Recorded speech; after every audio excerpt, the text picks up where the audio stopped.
Jain children, myself Shiva, your biology teacher. Welcome to the biology class.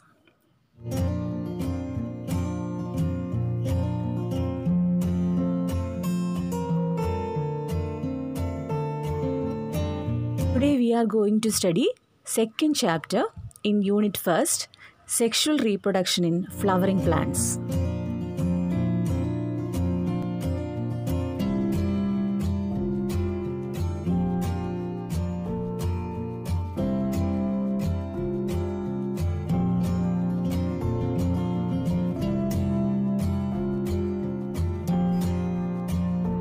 Flowers are the most beautiful part of the plant, isn't it?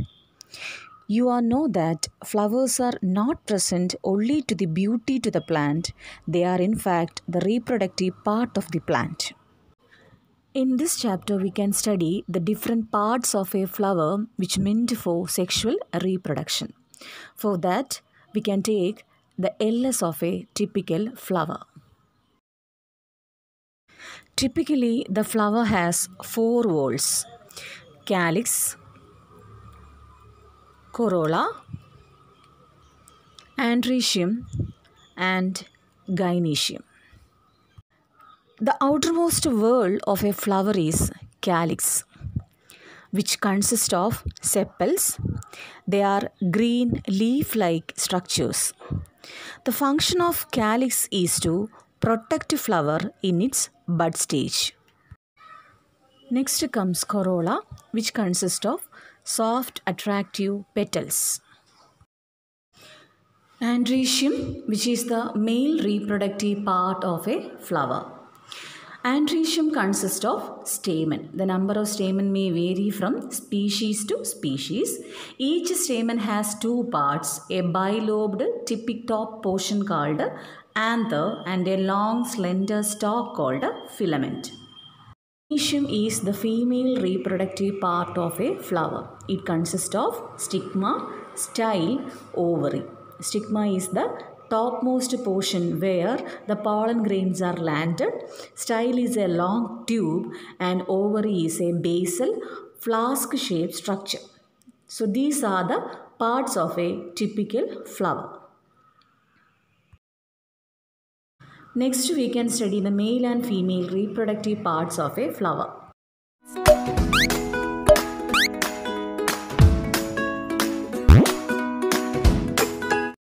The male part of a flower is called androecium, which consists of stamen, and the female reproductive part is called gynoecium, which consists of carpel or pistil.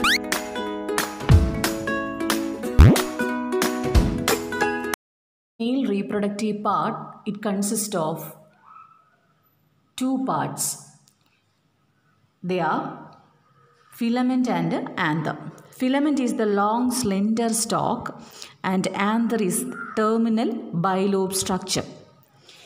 Anther will produce pollen grains. They are collectively called male gametophyte. Each pollen grain consists of a tube cell which consists of a tube nucleus, and two male gametes are also present in each pollen grains.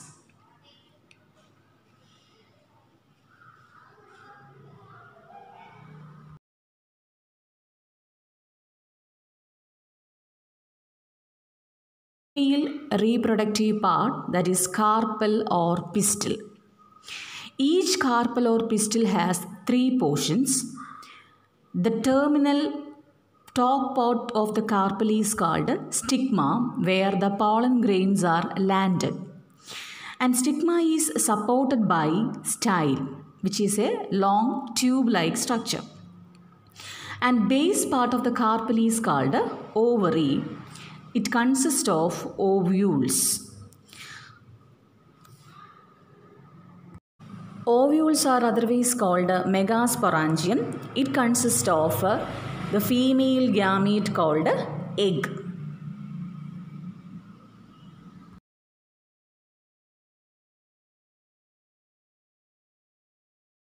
Next, we can study the structure of anther and microsporangium in detail. I have already mentioned anther consists of It's a bilobed structure, and anther also possess a long tube called a filament.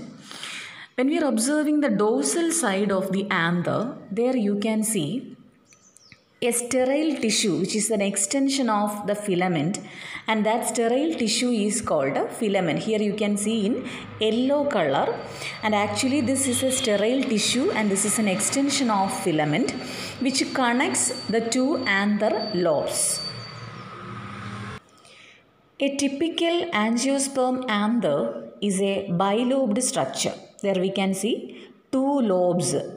So it's called a bilobed structure, and each lobe consists of two theca. Here you can see this is one lobe which consists of two thecas, and this is another one which consists of two thecas. So these anthers are collectively called dithecous. Why this is called a dithecous?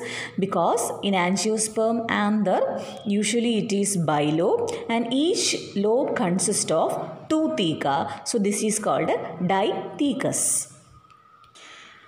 When we are taking the cross section of anther, this is a diagram which is given in your textbook.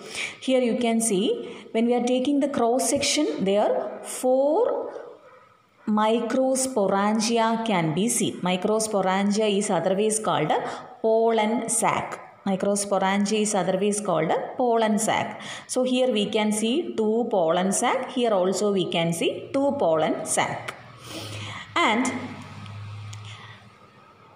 there we can see another portion called a line of dehiscence. Line of dehiscence is the region meant for dehiscence or the breaking of anther wall in order to release pollen grains. Dehiscence is the term in order to represent the breaking up of anther wall in order to release the pollen grains. So in each and every anther there we can see a structure or region called a line of dehiscence through which dehiscence occurs in anther. In this picture you can see very clearly the bilobed structure of anther and the 2 thecas that also can be seen, and the 4 microsporangium also can be seen. 4 microsporangium, this is otherwise called a pollen sac. Microsporangium is otherwise called a pollen sac. So next we have to study the microsporangium structure in detail, or pollen sac in. This is a diagram which is given in your textbook. Here you can see anther, and this is a portion of anther which showing microsporangium, and this diagram is representing the mature anther showing dehiscence. So anther or microsporangium, this is very important question, usually asked for 5 question. So each anther or microsporangium consists of 4 wall layers. 4 wall layers are there. The outermost layer is called epidermis.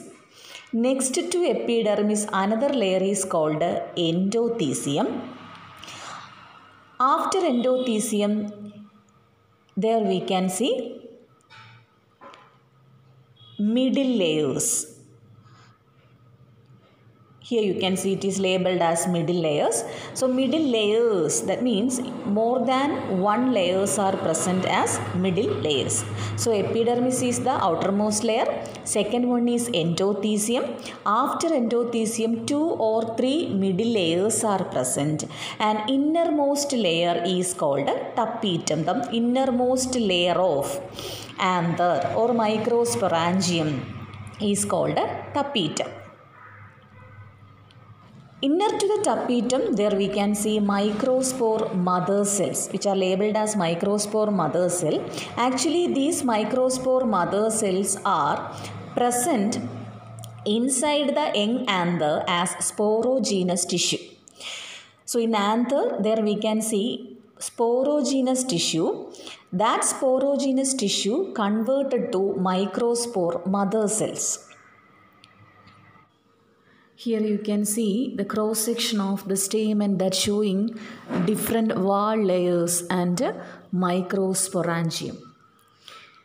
Here 4 microsporangium can be seen, and connective, the sterile tissue can be seen.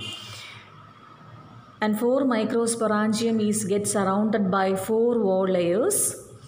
They are outermost epidermis, then endothecium, next 2-3 middle layers, and innermost tapetum.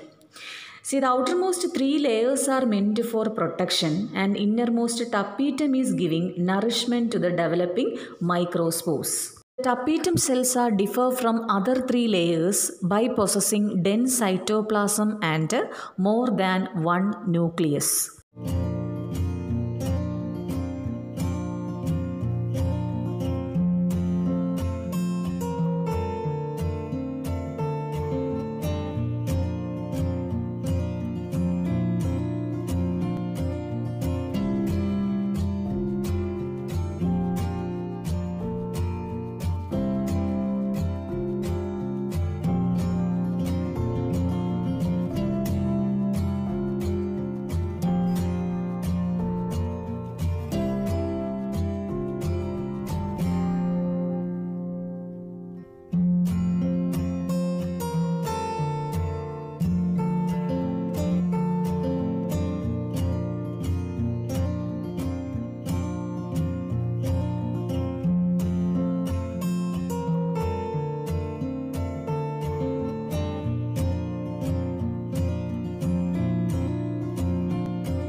My dear children, read the text carefully.